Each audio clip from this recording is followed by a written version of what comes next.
জাহান্নাম দেন, কিন্তু আমাদেরকে একটা ফয়সালা করেন, কিন্তু বিচার হবে না।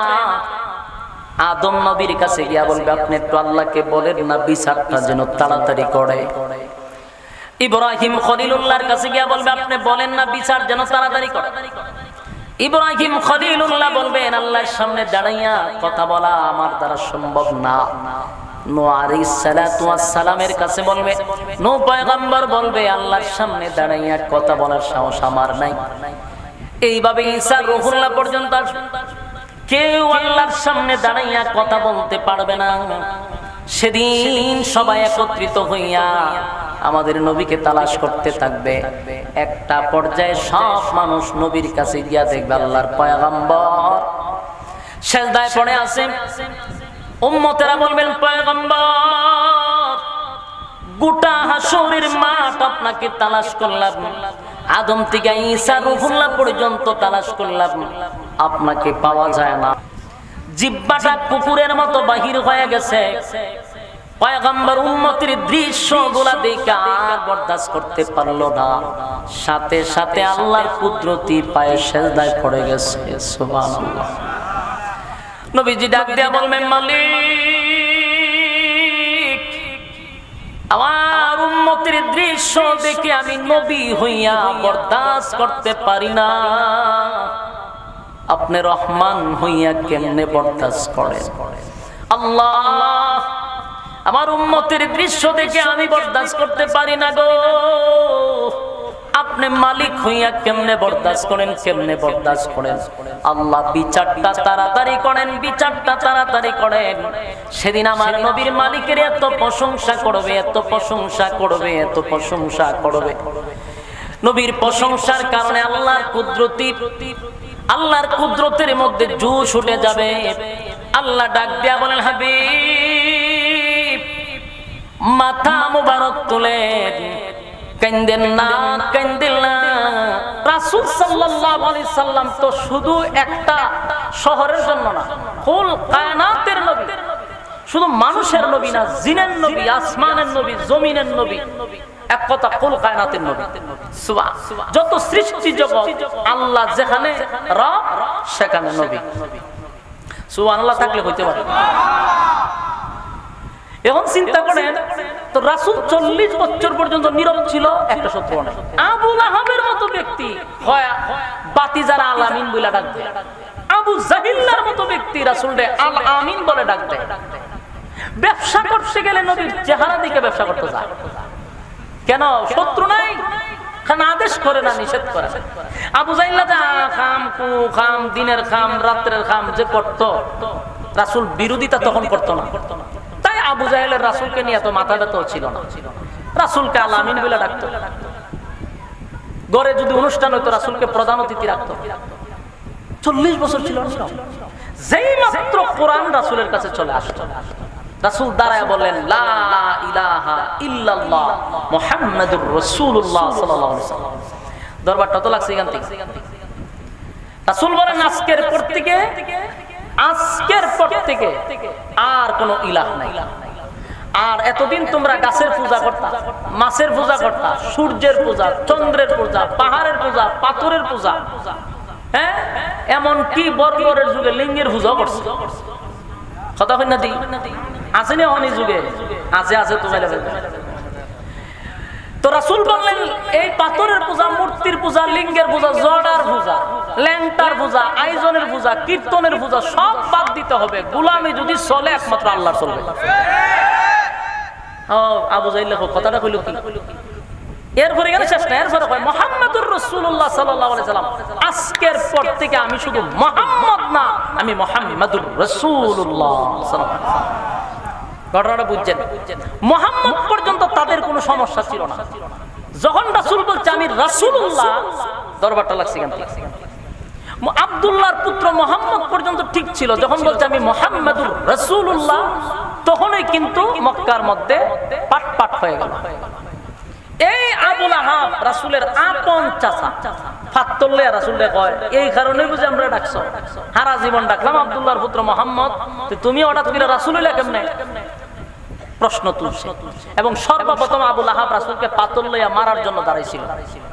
আপনার এলাকার নাউজুবিল্লাহ আছে কোন জায়গাত নাউজুবিল্লাহ কোন জায়গা সুবহানাল্লাহ এটি তো শিখছেন না, খালি লাফালাফি শিখছেন আর নাচানাচি শিখছেন, কিন্তু কোন জায়গা সুবহানাল্লাহ কোন জায়গা নাউজুবিল্লাহ এটা তো শিখা দরকার। এখানে নাউজুবিল্লাহ কোন লাগে? সম্মানিত শুধু মনোযোগ দিয়ে শুনেন তো, রাসূলুল্লাহ যখন বললো যে আজকের থেকে আমি কি না শুধু মুহাম্মদ না, আমি মুহাম্মদুর রাসূলুল্লাহ সাল্লাল্লাহু আলাইহি ওয়াসাল্লাম, আবু লাহাবের মেজাজ গরম হয়েছে, আবু জাহিলের মেজাজ গরম হয়েছে। কারণ কোরআন আসার পরে সুদের বিরুদ্ধে ওয়াজ শুরু হয়েছে, কোরআন আসার পরে ঘুষের বিরুদ্ধে ওয়াজ শুরু হয়েছে, কোরআন আসার পরে পর্দার বিরুদ্ধে কথা, যখন বেপর্দা চলতো এদের বিরুদ্ধে কথা শুরু হয়েছে, দুর্নীতির বিরুদ্ধে কথা শুরু হয়েছে, এরপরে বদমাশির বিরুদ্ধে কথা শুরু হয়েছে, জেনাপুরদের বিরুদ্ধে কথা শুরু হয়েছে। আবু লাহাব আবু জাহিল চিন্তা করছে সারা জীবন তা হাম কুকাম করে খাইছি, মুহাম্মদ তো এগুলোর বিরোধিতা করে, এখন যদি তার সমর্থন করি তা আমার ব্যবসায় লাল বাতি জ্বলবে। ব্যবসা টিকায় রাখার জন্য নবীর বিরোধিতা করছে। কথা কি বুঝতেছে? ব্যবসা লাল বাতি জ্বলবে এই জন্য নবীর বিরোধিতা করছে। এখন এরা প্রশ্ন তুলছে কি জানে, হয় তুমি রাসূল হইছো কেমনে? যখনই কথা বলছে আল্লাহ তখন জানাই দিছে, রাসূল আপনাকে তারা বলতেছে আপনি রাসূল হইছেন কেমনে, এই প্রশ্ন যে করব এটা আমি আগের থেকে জানি। বলুন রাসূলকে যে তারা এই প্রশ্ন করবে এটা আল্লাহ জানেনি? এটা আমি আগের থেকে জানি, এই জন্য আপনাকে 40 বছর নীরব রাখছি। এখন এদেরকে বলেন যারা আপনাকে বলে নবী হইছেন কেমনে, এদেরকে বলেন আপনার পুরা 40 বছরটা একটু গাটাগাটি করতে, 40 বছরটা একটু অ্যানালাইজ করতে বলেন, আপনার 40 বছরটাকে স্টাডি করতে বলেন, তাহলে কেমনে রাসূল হইছেন প্রমাণ পেয়ে যাবে। সুবহানাল্লাহ, অধ্যায়টা একটু বোঝার চেষ্টা করেন। এখন রাসূল যখন বলছে আমি নবী হইছি কেমনে, তোমরা 40 বছর ঘোরাঘুরি করো, এখন এরা নীরবে দেখলো যে কথা তো ঠিক, 40 বছর গাটাগাটি করে দেখে রাসূলের জন্ম যে হইছে এটাই তো অলৌকিক, এটা কোনো মানুষের দ্বারাই সম্ভব না। রাসূলের যেভাবে জন্ম হয়েছে এটা কোনো মানুষের দ্বারা এইভাবে জন্ম হওয়া সম্ভব? হ্যাঁ, আশিকে রাসূল মনোযোগ দিয়ে শুনলেন, খালি তো অপবাদ দেন যে আশরাফি রাসূলের শান কয় না, শান কত প্রকার ও কি কি একটু মনোযোগ দিয়ে শুনে যান, কিন্তু গান গাইতাম না, এটা সারা সব পারি। রাসূলের শান কত প্রকার একটু মনোযোগ দিয়ে শুনেন। তারা যখন 40 বছর গালাগালি করলো তখন বললো যে না, আব্দুল্লাহর পুত্র মুহাম্মদ যেইভাবে জন্ম নিছে এটা কোনো মানুষের দ্বারা এইভাবে জন্ম নেওয়া সম্ভব, তাহলে রাসূলের জন্মটা ছিল অলৌকিক জন্ম। সুবহানাল্লাহ। এরপরে তারা আরো কিছু যখন হলো, প্রতিটা পদে পদে তারা নিজেরাই স্বীকার করতে লাগলো যে উনি সাধারণ মানুষ না। বলুন রাসূল কি সাধারণ মানুষ? আমরা অপবাদ দেয়, আমরা বললাম নবীর মানুষকে সাধারণ মানুষকে, কত বড় অপবাদ চিন্তা করে, মিথ্যা তহমত আমাদের উপরে দিয়ে দিছে। অথচ আমরা কোনো সময় রাসূলকে সাধারণ মানুষ বলি না। আল্লাহর রাসূলের জন্ম অলৌকিক জন্ম, যেটা কোনো পৃথিবীর মানুষের এরকম জন্ম হয় নাই। রাসূল দুনিয়াতে আসার আগ থেকেই অলৌকিক ঘটনা শুরু হয়েছে। রাসূল জন্মগ্রহণ করছেন অলৌকিক জন্ম। আম্মা জান আমেনা বলে প্রত্যেকটা মা সন্তান গর্ভে আসার পরে পেটে ব্যথা করে, প্রসব বেদনা আছে না? আমেনা বলেন আমার বিন্দু পরিমাণ কোনো কষ্ট হয়েছে না। সুবহানাল্লাহ। আম্মা জান আমেনা বলেন আমার পেটে যখন আমার সন্তান আসছে আমার শরীর থেকে খালি গ্রাণ বাড়িত। আম্মা জান আমেনা থুতু ফেলালে থুতুর থেকে গ্রাণ বাড়িত। কোনো মানুষের দ্বারা সম্ভব? এটা নবীর দ্বারা সম্ভব ছিল। যখন দুনিয়াতে রাসূল আসছে তখন রাসূল, আমরা আসি উলঙ্গ অবস্থায়, আমাদের শরীরে লাগানো থাকে ময়লা রক্ত, ঠিক নেই? আমার রাসূলের শরীরে কোনো ময়লা ছিল না, আমার রাসূল উলঙ্গ অবস্থায় আসে নাই। আল্লাহ জান্নাতি পোশাক পরায় পাঠাইছে, শরীরে খুশবু ছিল, ঘ্রাণে মুখরিত হয়ে গেছে। এই ছিল আমার রাসূলের শান, এখানেই শেষ না। আবু লাহাব, আবু তালেব, বিশেষ করে আবু তালেব রাসূলের আপন চাচা, রাসূলকে দেখার জন্য ছটফট করতেছিল। একটা সময় আবু তালেবের কুলে দিছে ওনাকে, আল্লাহর রাসূলকে শোয়ায় এক দৃষ্টিতে তাকায় আছে। হঠাৎ করে আবু তালেব দেখে আকাশের চন্দ্র লড়াচড়া করে। আচ্ছা আপনারা তো দেন চন্দ্রটা একবারে আমাদের যায়, একবারে আমাদের যায়, আপনারা জাগাত থাকবেন নি? হ্যাঁ, কথা বলেন। জুতা মোতা ভালো লাইলে না তো সোনাকে নতুন জন পড়তে পড়তে দরজা লাগায় ঘরে বইয়ে থাকবে যে চন্দ্র সুটটা পড়তেছে, ঠিক নেই? আবু তালেব তাকায় দিয়ে সব বোনাস, এই চন্দ্র দিয়ে লড়াচড়া করে। উনি ভয় পাইছে, ভয় পাইয়া বাতিজার দিকে তাকায় দেয়, না চন্দ্র তো নিজে নিজে নড়ে না, বাতিজার চেহারা ডাইনে যায়, চন্দ্র ডাইনে যায়। বাতিজার চেহারা বামে যায় তো চন্দ্র বামে যায়। সুবহানাল্লাহ। এটা নবীর শান, নবীর শান। বলুন কোন মানুষ তার মাথা লাড়াইলে চন্দ্র লড়ব? কোন ফির বুজুর্গ মাথা লাড়াইলে চন্দ্র লড়ব? তাহলে এটা আমার নবীর মুআজিজা, নবীর শান। সুবহানাল্লাহ। আবু তালেব বুঝতে পারছে যে সাধারণ মানুষ না, এই বাতিজা সাধারণ কোন মানব না। বুঝালেছ? এইভাবে একটার পর একটা বলতে থাকি, আমার কয়েক ঘন্টা লাগবে। তো সংক্ষেপে যেহেতু বলতে চাই, রাসূলের শান বলতে গেলে মিনিমাম আমার 2 ঘন্টা সময় দিতে হবে। ঠিকানা তো এই সময় আমার কাছে কালকে জুমার দিন। এখন দেখেন রাসূল সাল্লাল্লাহু আলাইহি ওয়াসাল্লাম জন্ম হয়েছে অলৌকিক ভাবে। তো বেঈমানরা 40 বছরের জীবন ইতিহাস নিয়ে গালাগালি শুরু করছে। আর রাসূল তো চ্যালেঞ্জ করছে যে আমি রাসূল কেমন হইছি, আমার জীবনী তালাশ কর। তালাশ করে দেখলো যে যে ঘটনাগুলি ঘটছে 40 বছরের ভিতরে, এটা কোনো মানুষের দ্বারা সম্ভব না। এবং উনি নবী হওয়ার, রাসূল হওয়ার যোগ্য। সুবহানাল্লাহ। এর মধ্যে রাসূল সাল্লাল্লাহু আলাইহি সাল্লামকে তো তারাই উপাধি দিছিল আল আমিন। এই উপাধি কিন্তু আবু জাহলরা দিছিল। 40 বছর পরে যখন কোরআন আসছে, রাসূল বলে আজকের থেকে আমি মুহাম্মদ না, মুহাম্মাদুর রাসূলুল্লাহ সাল্লাল্লাহু আলাইহি সাল্লাম। দ্বন্দ্বটা এখান থেকে শুরু হয়েছে। কিন্তু তারা জানতো রাসূল সঠিক, উনি আল্লাহর রাসূলটা কি করত, বুঝতে পারছে যে উনি আল্লাহর রাসূল, মনে মনে বিশ্বাস করত, কিন্তু মানতো না। কেন জানেন? ব্যবসায় লালবাতি জ্বলে। আমার কথা বুঝেননি? ব্যবসা এখনো যারা খাম কুখাম দিনের খাম ধর্মের নাম দিয়ে করতেছে, এরাও জানে আমরা যে আহাম কুখাম করতেছি বেফরদা হইয়া, জড়াজড়ি একখান হইয়া, এটি কোনো ইসলামের আইন কানুনের ভিতরে পড়ে না, এটা কোনো শরীয়তের ভিতরে পড়ে না। কিন্তু কেন করি? এটা একটা ব্যবসা। এই বন্ডামি কইরা তো অনেকে খাইতেছে। এটা একটা ব্যবসা, এরাও জানে। এরা মনে মনে যখন বালিশে মাথা লাগায় ঘুমায়, এরাও চিনে যে আমরা যেটা করতেছি এটা এক ধরনের বন্ডামি, এটা ইসলামের 12টা আমরা বাজাইতেছি। কিন্তু এটা বন্ধ করে দিলে খাম ঘুরে খাওয়ান লাগে। ওই খাম ঘুরে খাইব দিকটা, হে এই খাম বাচ্চা নিস। আবু জাহল চিন্তা করছে রাসূল মুহাম্মদ বাতিজারে যদি মাইনা দি রাসূল হিসাবে, তাহলে আমার ব্যবসায় লাভ বাতি জ্বলবে। আমি যে মক্কায় যা খাম কুকাম করি সব বন্ধ হয়ে যাবে। কিন্তু বিশ্বাস করতে মনে মনে রাসূলকে। মক্কার মধ্যে পাঠ হয়ে গেল। এবার শুরু হইল 40 বছরের পরের জীবন। এটা কি 13 বছর, এটা মাক্কি জিন্দেগি। এই 13টা বছর ছিল নির্যাতন। নির্যাতন কারে কয়? নির্যাতনের স্টিম রুলার চাপাইছে। যারা কালেমা পড়তো তাদেরকেও নির্যাতন করত। নির্যাতন কারে কয়? কারো গলার মধ্যে রশি লাগায় টানত, কেউ কালেমা পড়লে তারে জ্বলন্ত কয়লার মধ্যে শোয়া দিত। অপরাধ কি? কালেমা পড়ছে। এমনকি রাসূলের গলার মধ্যে পর্যন্ত গামছা লাগায় টান দিছে।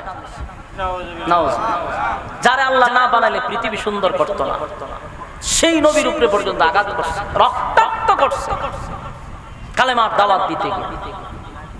এরপরেও রাসূল কি থামছে? 13 বছর এক চাটিয়া শুধু নির্যাতন সহ্যই করছে। শেষে আল্লাহর হুকুমে আল্লাহ ঘোষণা দিল যে 13 বছর নির্যাতন সহ্য করছেন, এবার মদিনায় চলে যান। আল্লাহর হুকুমে মক্কা ছেড়ে মদিনায় গেলেন। মদিনায় ছিলেন 10 বছরে, রাষ্ট্রীয়ভাবে ইসলামকে কায়েম করছেন। কিন্তু মক্কা এটা করে নাই। মক্কায় ইসলাম কায়েম করতে পারে নাই রাষ্ট্রীয়ভাবে। মদিনায় যাওয়ার পরে ইসলামকে রাষ্ট্রীয়ভাবে ঘোষণা করছে। তখন আর মায়ের খাইছে না, মায়ের দিছে। বলুন ইসলামে খালি মায়ের খাওয়া না, মায়ের দেওয়া? মায়ের দেওয়া না। রাসূল তখন মায়ের দিছে। 27টা যুদ্ধে রাসূল নিজে সেনাপতি ছিল। আমরা তো খালি তাসবিহ সুবহানাল্লাহ সুবহানাল্লাহ ফিরে হিসাব হয়ে যাই। হ্যাঁ, খানকার ভিতরে বই আমরা জিন্দেগি শেষ। এটা যে কোনো লাইনের হোক। আমরা লাইনের মধ্যে অনেক বুজুর্গ আছে, আনাদিন খান খাতুই থাকে খালি তাসবিহ টিপে। আমাদের কাজই খানকার ভিতরে না তো। রাসূল খালি খানকার ভিতরে বইয়া তাসবিহ টিপছে না, রাসূল ময়দানে রক্ত জড়াইছে। ইসলাম খানকার ভিতরে বইয়া যদি কায়েম হইতো তো রাসূল তায়েফের ময়দানে রক্ত জড়াইতো না, উহুদের ময়দানে রাসূল দান দান ভাঙতো না। এটা আমাদেরকে শিখাইয়া গেছে যে খানকার ভিতরে বইয়া তাসবিহ জপে ইসলাম কায়েম হয় না। আমরা এখন সুযোগ পাইছি। এটা যে কোন দলের ফির যত জায়গাতে আছে বেশিরভাগ ইল্লা মাশাআল্লাহ হকানি ফির আমাদের বাংলাদেশে অনেক আছে। তারা মাঠে ময়দানে কাজ করতেছে। খানকাতে ফির ময়দানে বীরের মতো কাজ করতে। আবার কিছু আছে দরবার জমায়ে বসে বাস অটু ব্যবসা চলতেছে। কোন সপ্তাহে গরু আসতেছে, ছাগল আসতেছে, মুরগি আসতেছে, ডিম আসতেছে, লাউ আসতেছে, জমজমাট ব্যবসা। যেমন ব্যবসা করে যেমন ছেলেরা ওই পরম্পরায় ব্যবসা, এটা হলো একেবারে কয়েক সিঁড়ি পর্যন্ত যায়। আল্লাহ বাপে ফির আসিল কিন্তু ছেলের যে দাঁড়িয়েও নাই এটারও খবর নাই। এগুলার প্রতিবাদ করলেই তো হয়ে যায় আমরা বাতিল। বাস্তব না অবস্থা। আমরা হক্কানি কোন ফির বুজুর্গ ওলিদের বিরোধিতা কখনো করি না। এদিন আমি কেল্লাসের মাজার ওয়াজ করেছি, জানেন না আপনারা? কেল্লার মাজার আমার নিচে ওয়াজ করতাম। আমি গেছি, ওখানকার খাদেম যারা মানে মাজার যারা পরিচালনা করে তারা তো বলতেছে খাদেমে আমার ওয়াজ হলো সব বনা। এটা অতদিন আপনারা ভুল করছিলাম। আগামী বছর জাকাতকারী হুজুর ডেট দিয়া জানেন, আমি কইটা না পড়ে পাগলই আছে বেচারা। কারণ আমি শান কইছি, এরা ওই শান তো আমরা দিকে না কেউ পায় কথান ভরে দিকে আনো টান মারে। রাসূলের শান বইলা খরমপুরের মতো জায়গাতে আমার দাওয়াত বেটা পাগলই আছে আবার ডেট নিতে। আমরা আসলেই কোনো ওলির বিরুদ্ধে না, এটা আপনাদের বলতাম। হক্কানি ফির যারা এই দেশে কিন্তু নবী আসে নাই। দেশে নবী আসছে, এই ফিররা যদি দেশে না আসতো, ওলিরা যদি না আসতো, বাংলাদেশে ইসলাম প্রচার হইতো না। শাহজালাল যদি বাংলাদেশে না আসতো, শাহপরান যদি বাংলাদেশে না আসতো, এদেশে ইসলাম পাইতো না। এদেশে ওলিয়া উলিয়াদের মাধ্যমে ইসলাম প্রচার হচ্ছে। আমরা হক্কানি ফিরের বিরোধিতা কখনো করি না। আমরা ওলিদেরকে অসম্মান করি না। যদি করো সম্মানই তোমরা করো। ওলিদের দরবারে যারা বেড়া বেড়ি লইয়া গেনা নাচানাচি করো, এতে ওলির সম্মান বাড়ে না কমে? কমে। ওলির দরবারে যারা সিদ্ধি টানে গাঞ্জা খায়, ওলির সম্মান বাড়ে না কমে? তাহলে আমরা যাই না তোমরা যাও? ওলির সম্মান আমরা কমাই না। যেমন আমি আমার ব্যক্তিগত যতবার সিলেট যাই আমি জিয়ারত করে আসি। কারণ ওলিয়া উলিয়াদের মাজারে জিয়ারত করা, জিয়ারত করলে সুন্নাত। আমরা কবর জিয়ারত করা কি, মাজারে জিয়ারত করা কি সুন্নাত। সুন্নাত আমি বাধা দিব কেন? আমরা বিরোধিতা করি কোনটা? আপনারা যে বন্ডামিটা করেন, ওলিদেরকে যে অসম্মান করেন, এগুলার কথা বলেন। ওলিরা দোষ করছে, ওলিরা তো কয়া যায় না যে আপনি এখানে নাচান, বেড়ি নাচান। এই জন্য সাবধান, ওলির বিরোধিতা না। ওলিরা আসছে বলেই আজকে আমরা ইসলাম পাইছি বাংলাদেশ। তো সম্মানিত সুধী, রাসূল ইসলাম কায়েম করেছেন কোন জায়গা, কোন অধ্যায়ে? তৃতীয় অধ্যায়ে মদিনায় গিয়া রাষ্ট্রীয়ভাবে ইসলামকে পরিচালনা করছে। দেশের প্রেসিডেন্ট হইছে। সুবহানাল্লাহ। তো এই রাসূল দুনিয়াতে আসছিলেন আমাদের জন্য রহমত হিসাবে। সবার জন্য রাসূল রহমত। এখানেই শেষ না? হাসরের মাঠে রাসূল রহমত কথা কয় না? দুনিয়ায় শেষ না পরকালেও? আল্লাহ বলেন, ওমা আরসালনাকা ইল্লা রাহমাতাল লিল আলামিন। নবীজি দুনিয়ার জন্য, সব মাখলুকাতের জন্য রহমত। শুধু দুনিয়ায় শেষ নয়, পরকালেও আমাদের জন্য রহমত। আমার আগে ওয়াজ করছিলেন হযরত মাওলানা, এই যে আমাদের মুফতি সাহেব বয়ান করলেন, ওয়াজেদ আলী সাহেব বলছিলেন যে হাসরের মাঠেও রাসূল সুপারিশ করে। যতক্ষণ না পর্যন্ত উম্মতের মাপ না হবে রাসূল থামবে না। সুবহানাল্লাহ। শুধু দুনিয়ায় না, পরকালও আছে। কথা কয় না? পাওয়ার রাসূলের সব জায়গায় আছে। সুবহানাল্লাহ। আদম নবীর থেকে নিয়ে ঈসা রূহুল্লাহ পর্যন্ত কোন নবীর সাহস নাই সেদিন আল্লাহর সামনে কথা বলা। আল্লাহর যে রাগ থাকবে সেদিন আদম নবীর কাছে গিয়ে আদম নবী আমার দ্বারা সম্ভব। একে একে ঈসা রূহুল্লাহ পর্যন্ত বলবে, আমরা আজকে আল্লাহর সামনে দাঁড়ায় কথা বলার সাহস নাই। জেরা যদি কথা বলতে পারে তাহলে আখিরি জামানার পয়গম্বর নবী মুহাম্মদুর রাসূলুল্লাহ সাল্লাল্লাহু আলাইহি ওয়াসাল্লাম, উনি ছাড়া আল্লাহর সামনে কথা বলার সাহস কারো নাই। আদম আলাইহিস সালাতু ওয়াস সালাম থেকে লইয়া ঈসা রূহুল্লাহ পর্যন্ত মানুষ কিন্তু হাসরের মাঠেও দাঁড়ায়া বলবে, আল্লাহ আপনি জান্নাত দেন আর জাহান্নাম দেন, কিন্তু বিচারটা তাড়াতাড়ি করেন। বিচার তাড়াতাড়ি করেন। হাসরের মাঠে মানুষগুলো এত বিরক্ত হবে, 1-2 দিন নয় 50,000 বছর যেখানে দাঁড়ায়া থাকতে হবে। একটা পর্যায়ে মানুষ বলবে, আল্লাহ জান্নাত দেন আর জাহান্নাম দেন, কিন্তু আমাদেরকে একটা ফয়সালা করেন, কিন্তু বিচার হবে না। আদম নবীর কাছে গিয়া বলবে আপনি একটু আল্লাহকে বলেন না বিচারটা যেন তাড়াতাড়ি করে। ইব্রাহিম খলিলুল্লাহর কাছে গিয়া বলবে আপনি বলেন না বিচার যেন তাড়াতাড়ি করে। ইব্রাহিম খলিলুল্লাহ বলবেন আল্লাহর সামনে দাঁড়াইয়া কথা বলা আমার দ্বারা সম্ভব না। নূহ আলাইহিস সালাতু ওয়াস সালামের কাছে বলবে, নূহ পয়গম্বর বলবে আল্লাহর সামনে দাঁড়াইয়া কথা বলার সাহস আমার নাই। এইভাবে ঈসা রূহুল্লাহ পর্যন্ত কেউ আল্লাহর সামনে দাঁড়াইয়া কথা বলতে পারবে না। সেদিন সবাই একত্রিত হইয়া আমাদের নবীকে তালাশ করতে থাকবে। একটা পর্যায়ে সব মানুষ নবীর কাছে গিয়া দেখবে আল্লাহর পয়গম্বর সিজদায় পড়ে আছে।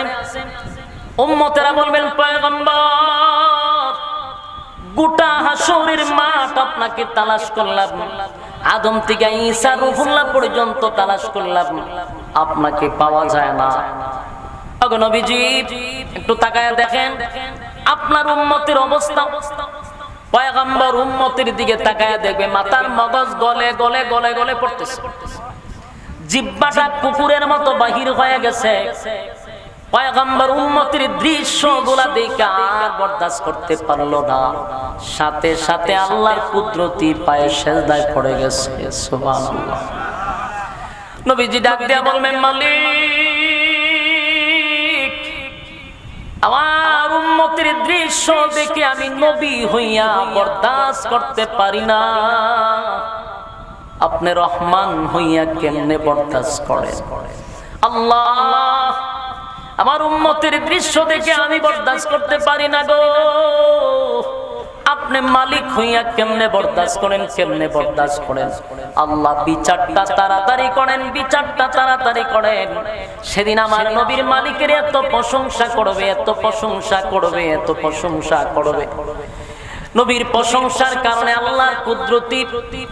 আল্লাহর কুদরতের মধ্যে জোশ উঠে যাবে।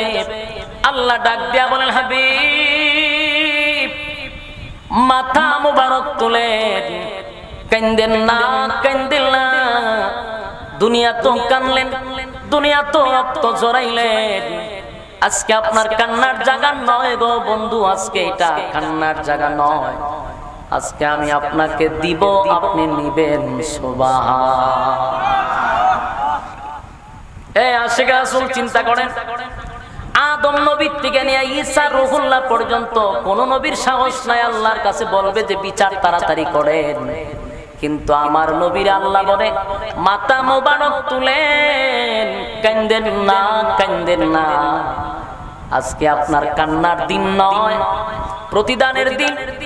এতদিন আপনাকে দেই নাই, আজকে আপনাকে দিতেই থাকবো, দিতেই থাকবো, দিতেই থাকবো, দিতেই থাকবো। জোরে কোন সুবহান। আল্লাহর নবী বলেন মালিক আমার গুনাহগার উম্মতের দৃশ্য থেকে আমি বরদাস্ত করতে পারি না গো মালিক। মাথার মগজগুলি গলে গলে গলে গলে গলে গলে গলে গলে পড়তেছে, আমি নবী হইয়া কেমনে বরদাস্ত করি? আল্লাহ বিচারের মাঠ কায়েম করে দেন। এবার আল্লাহ বিচারের মাঠ কায়েম করে। সুবহানাল্লাহ। কার কথা? আশিক রাসূল কথা বলেন না। কার কথা? আমার নবীর কথায় বিচারের মাঠ কায়েম। আল্লাহ বিচার শুরু করে দিবে। তৃষ্ণার্ত মানুষ যাদের কলিজা পাটা পিপাসা, 50,000 বছর দাঁড়ায় আছে সূর্য মাতার কাছে, কি পরিমাণ পিপাসা! রব্বে কারীম বলে বন্ধু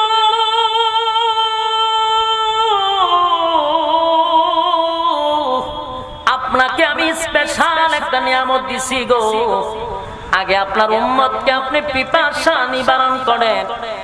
পয়গম্বর বলেন হাসরের মাঠটা যেখানে, এই মাঠটাকে ক্রস করেই তো আপনি হাউজে কাউসারের পাড়ে যেতে হয়। সুবহানাল্লাহ। হাসরের মাঠ যেখানে, এখান থেকে ক্রস করে হাউজে কাউসারের পাড়ে যেতে হয়। নবীজি দাঁড়ায় আছে, আল্লাহ বলেন আগে তাদের তৃষ্ণা নিবারণ করেন।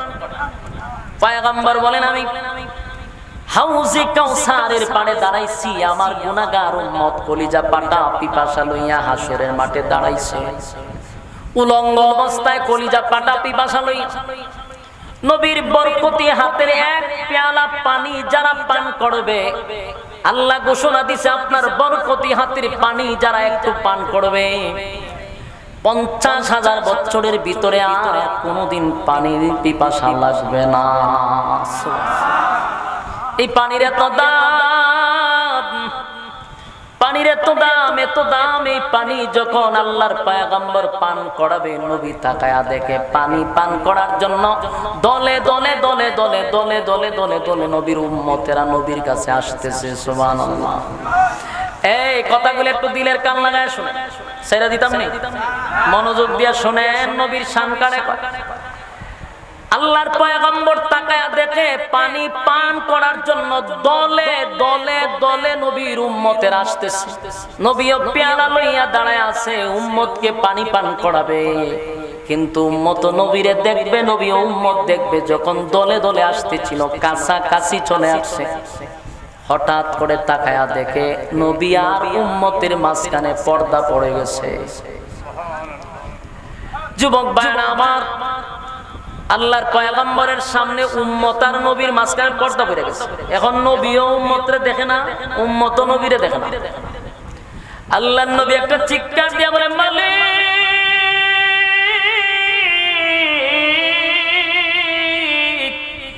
হাউজে কাউসার আমি আপনার কাছ থেকে চেয়ে নেই নাই, আপনি আমাকে গিফট করছেন। আমার গুনাহগার উম্মতকে পানি পান করানোর জন্যই তো আপনি হাউজে কাউসার আমারে দিয়েছেন। এখন আমার উম্মতকে আমি পান করাবো পানি, মাঝখানে পর্দা ফালায়া দিলেন। আমার উম্মত আমারে দেখে না, আমিও উম্মত দেখি না। আল্লাহর নবী যখন চিৎকার শুরু করলেন, মালিক কলিজা পাটা পিপাসা লইয়া আমার উম্মত আসছে গো পানিটা পান করার জন্য, আপনি মাঝখানে কেন পর্দা ফালাইলেন? নবী কান্না শুরু করছে, উম্মতের দরুদি হইয়া নবী উম্মতের কান্নারি কান্না শুরু করছে। আল্লাহ পানি আমি চাই না, আপনি আমার দিলেন।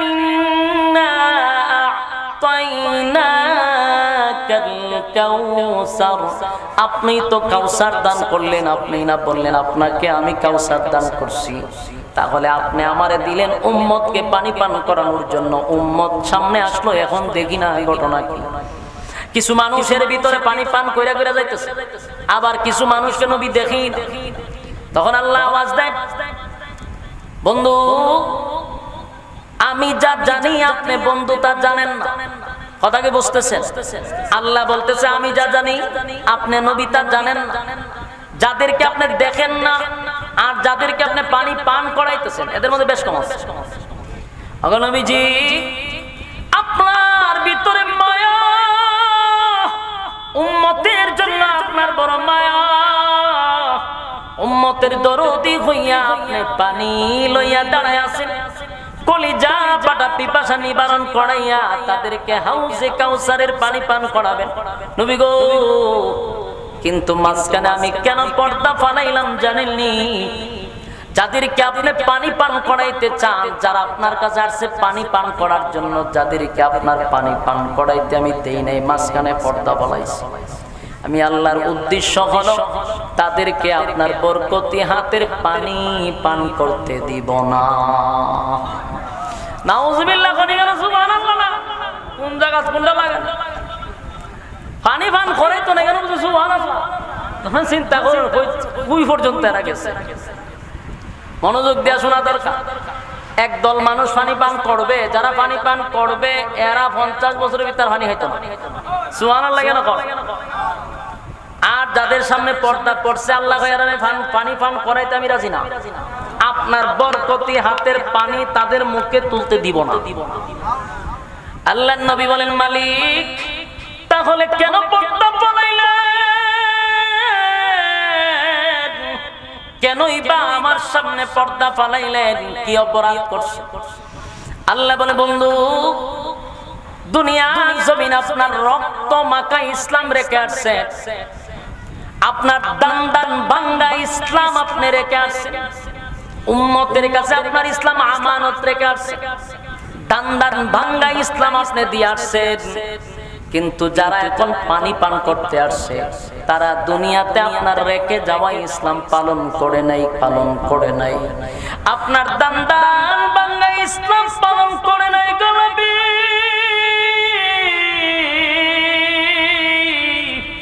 তারা আপনার দান বাংলা ইসলাম পালন করে নাই, আপনার রেখে যাওয়া ইসলাম পালন করে নাই। তারা মন গড়া ইসলাম পালন করছে। কি গড়া? কথা হয় না।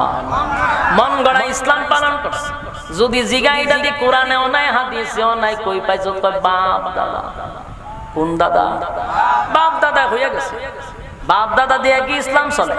হ্যাঁ, কথা বল না। বাপ দাদা দিয়ে ইসলাম চলে না। ইসলাম চলে কোরআন এবং সুন্নাহ অনুযায়ী। কথা কন। আল্লাহ বলেন তারা আপনার রেখে যাওয়া ইসলাম পালন করে না, দান ভাঙ্গা ইসলাম পালন করে না, তারা মন গড়া ইসলাম পালন করছে। এই জন্য আপনি নবীর হাতের পানি পান করাইতে আমি আল্লাহ দিব না। সেদিন পয়গম্বর আল্লাহ যখন বললেন তারা মন গড়া ইসলাম পালন করছে, রেখে যাওয়া ইসলাম পালন করে না, পয়গম্বর সেদিন শিক্ষা দিয়া বলবে উম্মতেরা রে, আমি নবীর শরীরে কোনোদিন একটা মশা এবং মাছি বসে নাই। আমি নবীর শরীরে মশা মাছি কোনোদিন বসতো না। সেই শরীরে অসংখ্য পাথরের আঘাত। আমি নবীর দান বানছি, রক্ত জড়াইছি, ইসলাম কায়েম করছি, ইসলামটাকে তোদের কাছে আমানত রেখে আসছি, পরিপূর্ণ ইসলাম তোদের কাছে দিয়ে আসলাম। আমার রক্ত মাখা ইসলাম পালন করলি না, মন গড়া ইসলাম পালন করলি। নবী বেতায় ব্যতীত হইয়া সেদিন বলবে সোহকান সোহকান লিমান গায়্যারা বাদি, দূর হয়ে যা, দূর হয়ে যা, এমন উম্মতের দরকার নাই। নাউজুবিল্লাহ বলেন। এ আশিক রাসূল,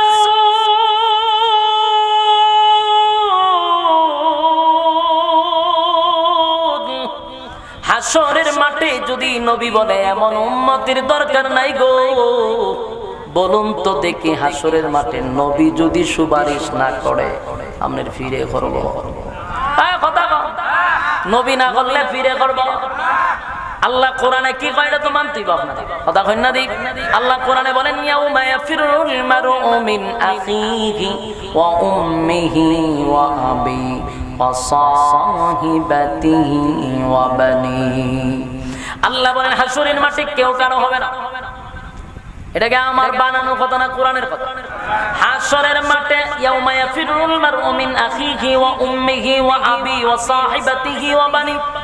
হাশরের মাঠে কেউ কারো হবে না, কেউ কারো হবে না। মা তার সন্তানের পরিচয় দিবে না, বাবা তার সন্তানকে চিনবে না, চিনার পরেও পরিচয় দিবে না, সন্তান বাবাকে পরিচয় দিবে না, স্ত্রী তার স্বামীকে অস্বীকার করবে, স্বামী তার স্ত্রীকে অস্বীকার করবে।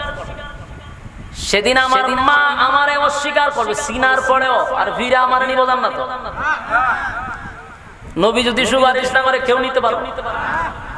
সেদিন আল্লাহ বলেন ইয়াউমা ইয়াফিরুল মারউ মিন আখিহি ওয়া উম্মিহি ওয়া আবিহি ওয়া সাহিবাতিহি ওয়া বানি। কেউ কারো হবে না, কেউ কারো হবে না। সেদিন আল্লাহর নবী বললেন সুহকান সুহকান লিমান গায়্যারা বাদি, দূর হয়ে যা, দূর হয়ে যা, এমন উম্মতের আমার দরকার নাই। আল্লাহর নবী যখন এই কথা বলবে বুঝতে হবে আপনার কপাল পুড়ে গেছে। আর হাশরের মাঠে কেউ আপনাকে বাঁচাইবে না। নবী ছাড়া কেউ সুপারিশ করবে না। হাশরের মাঠে এত ভয়াবহ অবস্থা শুরু হবে। সেদিন একমাত্র পাওয়ার থাকবে আপনি আমার নবী। সুবহানাল্লাহ। সেদিন নবী যারে পানি পান করাবে, হাশরের ময়দানে আরশের ছায়ার নিচে সে বসার সুযোগ পাবে। সুবহানাল্লাহ। যুবক ভাইরা আমার, এ নবীর তোমরা সেদিন আল্লাহর কাছে বারবার কাঁদবে আর বলবে মালিক, আমার উম্মত জাহান্নামের আগুনে জ্বলবে, আমি বরদাস্ত করতে পারি না।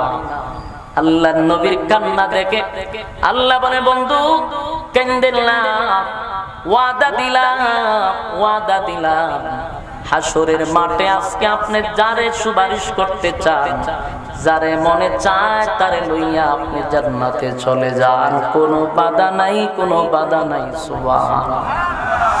এই যুবক ভাই, আমার নবীর দুনিয়াতে শুধু পাওয়ার এমনটা নয় গো, দুনিয়াতে পাওয়ার শুধু এমনটা নয়, হাসরের মাঠে একক রাজত্ব করবে, একক রাজত্ব। যেখানে কোন নবীর পাওয়ার নাই সেখানে আমার নবীর পাওয়ার। সুবহানাল্লাহ। সেই নবী দুনিয়াতে আসার কারণে বুঝি আমরা বেজার, কথা হয় না? মানুষকে কেমন ধোঁকায় ফালাইয়া আমাদের কাছ থেকে দূরে সরায় আনে, অথচ নবী দুনিয়াতে আমরা খুশি, আকাশ খুশি, জমিন খুশি, সূর্য চন্দ্র গ্রহ নক্ষত্র পাহাড় পর্বত সবাই খুশি। কথা ঠিক খুশি না? এর ফলে আবার 12ই রবিউল আউয়াল আইলে আমরা বলে খুশি না? এই মাসটা এলে ভাগ হলে যাবে, ভাগ হলো না, এই মাস এলে আমরাও খুশি। কারণ আমার কথা হলো নবী দুনিয়াতে আসছে আমরা খুশি। আসমান জমিন দুনিয়া দিন রাত দুটোই খুশি। সুবহানাল্লাহ। পীর কে দিন সুবে সাদিক কি আপ মানে 8 হুই অথবা 12 হুই মানে 8 অথবা 12। পীর কে দিন মানে সোমবার দিন, সুবে সাদিক মানে সুবে সাদিকের সময় রাসূল দুনিয়াতে আসছে। সুবে সাদিকের সময় কেন? কারণ রাতে হয় আল্লাহ আমার মধ্যে দেন, দিনে হয় আমার মধ্যে দেন। এই দিনে আর রাতে আছে না না, আল্লাহ রাত এবং দিনকে খুশি করার জন্য সুবে সাদিকের সময় রাসূলকে পাঠাইছে। যেখানে দিন রাত খুশি, আল্লাহর সৃষ্টি জগৎ খুশি, আমি খুশি না, এমন গাঞ্জাখুরি কথা বলল কে? খুশি, এর মধ্যে সন্দেহ নাই। কিন্তু আমরা আনন্দ করি না, এই কারণে রাসূল এই তারিখে দুনিয়া থেকে বিদায় হইছে। ওই বিদায়টা আনন্দের চেয়েও বেশি ব্যতীত, কথা হয় না? তার কারণ হলো রাসূলের জীবনী পড়ছি, সাহাবায়ে কেরামদের জীবনী পড়ছি। সাহাবীদের জীবনী যদি আপনি টানেন, 1 নাম্বার হলো নবীর কলিজার টুকরা মেয়ে ফাতেমার জীবনের দিকে তাকান। যেদিন দুনিয়া থেকে নবী বিদায় হয়ে গেছে, 6টা মাস মাত্র দুনিয়ায় বেঁচে ছিল ফাতেমা রাদিয়াল্লাহু তাআলা আনহা। 6 মাসের ভিতরে ফাতেমা একটা দিনের জন্য মুস্কি হাসি দিল না। আবু বকর দেশ শাসন করলো নবী দুনিয়া থেকে বিদায় হওয়ার পরে। আবু বকরের চোখের সাইড দিয়া এইভাবে দাগ পড়ে গেছে। কানতে কানতে নবীর বিরহ ব্যথায় চোখের পানি শেষ, চোখ দিয়া দাগ পড়ে গেছে। হযরত